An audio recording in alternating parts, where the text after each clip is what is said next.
There we go. Good morning, everyone. It is nice to have many of you attending today. Thank you for joining us. The information that we're going to cover is very important. That's why we're having this webinar today. First, we would like to introduce ourselves. Bailey, do you want to start? I would love to. Good morning, everybody. My name is Bailey, and I am the asset manager for some of you on the call. Just a little background about my housing experience. I started in housing with the FUT vouchers for those foster youth exiting the system. And then I've touched a lot of Section 8 vouchers, basically all of them throughout the way. And then now I've been with Division of Housing as an asset manager, excited to help you all run your programs. William, go ahead. Oh, and then, never mind. I have to say my favorite summer activity. And I would like to just say my favorite is like bonfires, things like that. I've got s'more stuff ready to get it going. So as long as it's not too hot, I am going to be having a s'more here in a little bit. William, go ahead. All right. I am William Quintanilla, also one of the asset managers. And I'm actually one of the newest asset managers working with some of the agencies, perhaps some of you in the call today. And a little bit of my background, I have been in the housing field for a little bit over 20 years. And I started with a nonprofit in Denver, building affordable homes. And most recently, I actually was the rehab specialist and also the loan specialist for the city of Arvada. So I'm very glad to be here today, and I look forward to our presentation. And in regards to activity, I'm going to cheat a little bit, and I'm going to say share two, excuse me. For me, I like to do trail running as well as road running, and I like to do that throughout the year. And also, I like to ride my bicycle quite a bit, especially long rides. And I tend to do that usually in the warmer months. So those are my favorite activities to do outside and enjoy the beautiful outdoors here in Colorado. And then if you all don't mind, go ahead, and we'd like to give you the opportunity to briefly introduce yourselves. In the chat, throw your name, throw your agency. I know a lot of us on the call are a Division of Housing, but that doesn't mean you get out of this. So you still got to tell me your favorite summer activity. And we look forward to hearing about that. Oh, Stephanie likes yard games. That's a good one. All right. Anybody else? We know you enjoy the outdoors here in Colorado, so let us know what some of those activities are. Nice. Going to the beach, huh? All right, that's cool. Backpacking, the mountains, absolutely. Great. Lots and lots of various activities out there, enjoying the outdoors, the mountains, of course, what Colorado is known for, right? Thank you very much, guys. Yeah, and we know based on your responses, you guys are familiar with program income and the topic that we are going to cover today. Our goal is to basically cover our bases, make sure all the agencies have the information and that you are all working on the same basic knowledge. We might cover information you already know, or we very likely will cover information you already know, but hopefully you gain a better understanding of PI and gain a little nugget of new information to take with you. As you know, the Division of Housing is responsible for overseeing the program income generated by these programs. It is our goal that after today, each agency can work with us directly on ideas on how to reinvest these funds in your community. As you can see from the source cited at the bottom of the slide, the information here and throughout the presentation is coming from the RLF program income guidelines.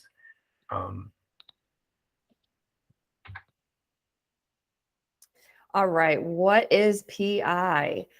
So an agency originally receives funds from the state and makes them available to residents in their respective service areas.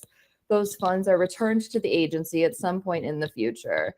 And this is what is referred to as program income or PI.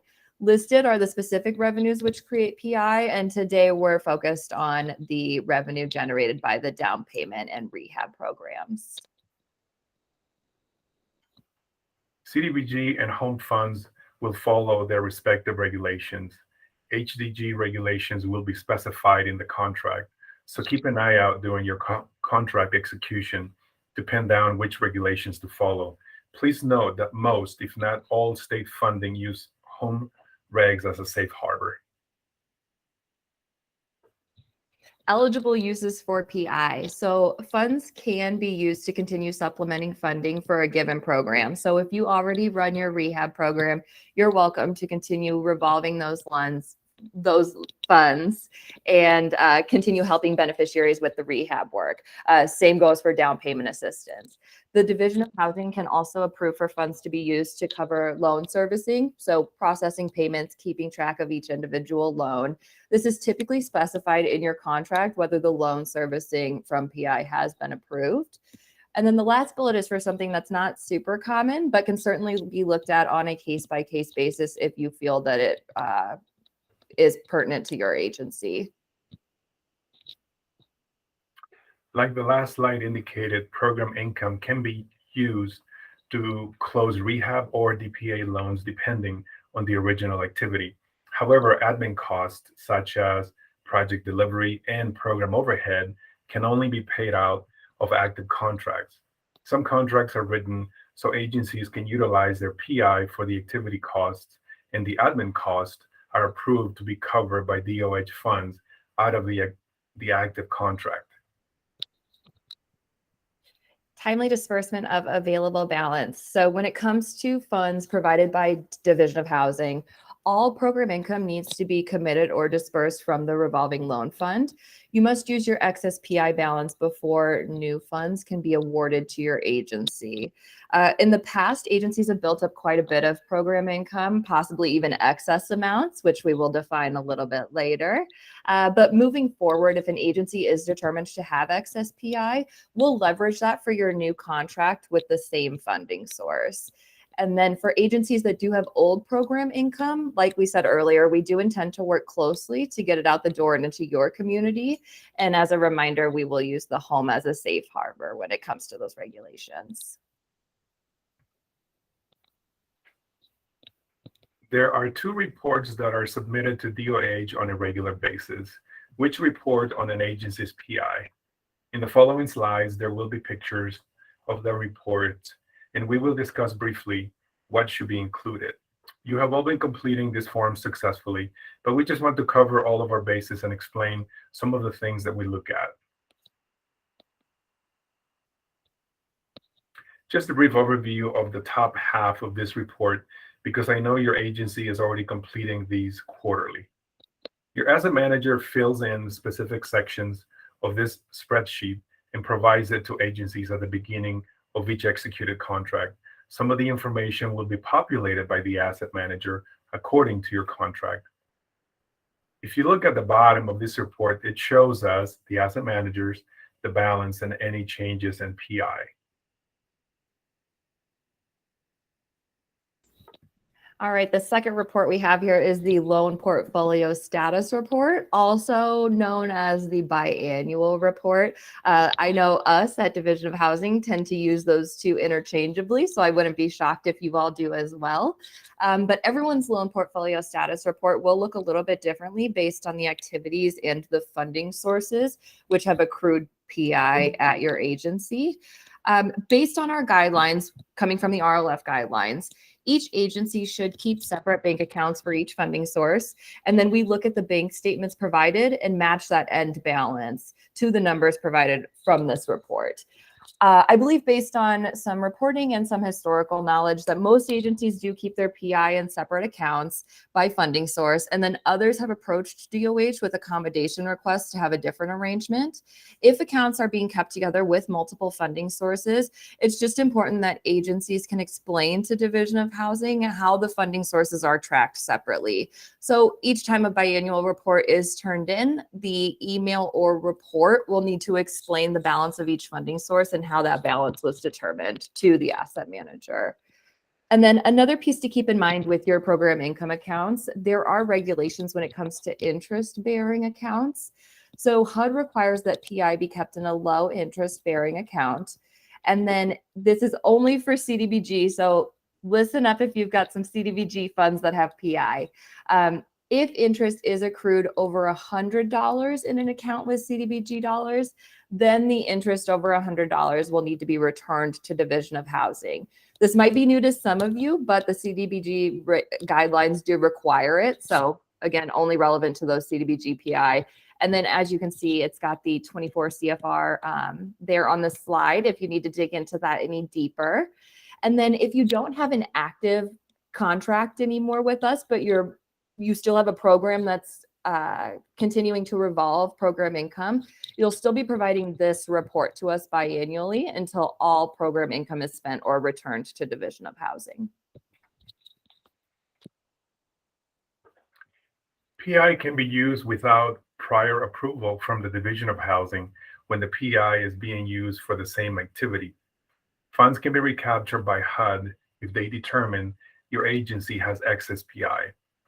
The Division of Housing can also recapture program income from agencies that fail to meet the Division of Housing policy and regulatory requirements, or if their program income balance exceeds the amount that can be used within a 2-year period. This is done in order to avoid HUD determining and recapturing the excess PI. The Division of Housing would much rather see the money that it stays in your local community and area in order to make sure that it is utilized to the benefit of your community as a whole. Something that I do want to highlight for all of you is, please remember that the Division of Housing prefers that this fund stay in the community for which they were originally approved for. This way, the investment in the community will continue for years to come, which of course, ultimately, this will benefit the community as time goes by. And that's the ultimate Division of Housing goal.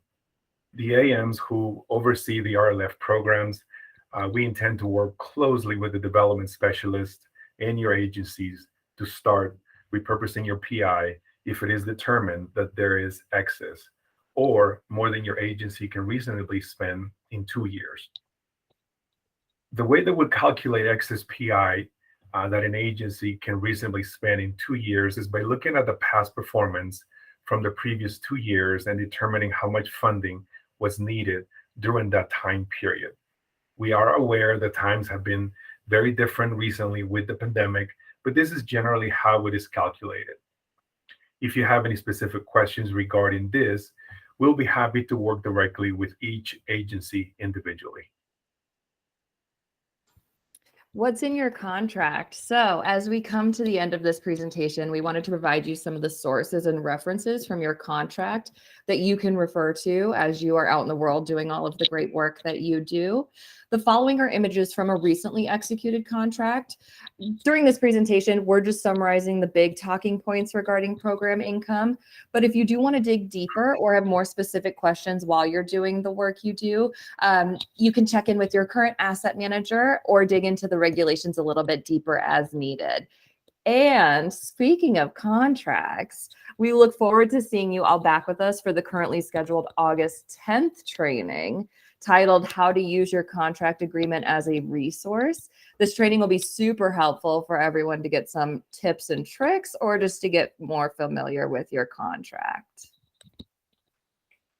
And as this wraps up our presentation, we want to turn it over to you. Any questions, anything you need to clarify, certainly let us know how we can help.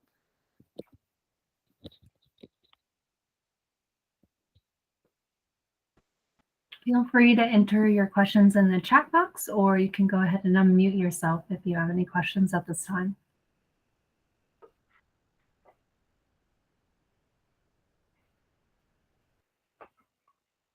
All right, it looks like we have a hand up. Go ahead, Alexandria. So I just wanted to double check and make sure. I know you were talking about the interest that can accrue for CDBG, but that also be a category for DR? For CDBG DR. So with this training, we're focusing on our RLF programs for down payment assistance and single family owner occupied rehab. It would probably be best to check in with the program manager of the disaster recovery for that question.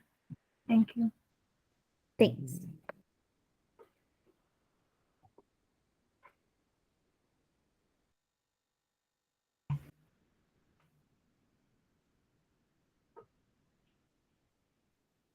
Any other questions? Please put them in the chat box. Or unmute yourself, I guess.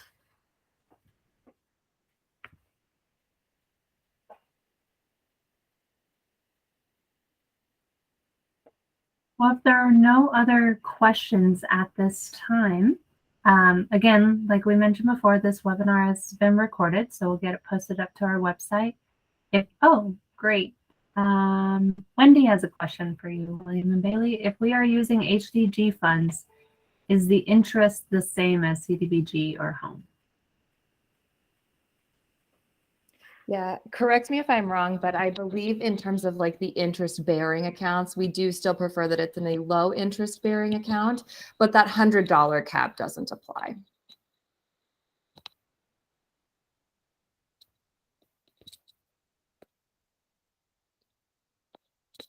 Great question. Thank you. Thanks, Wendy.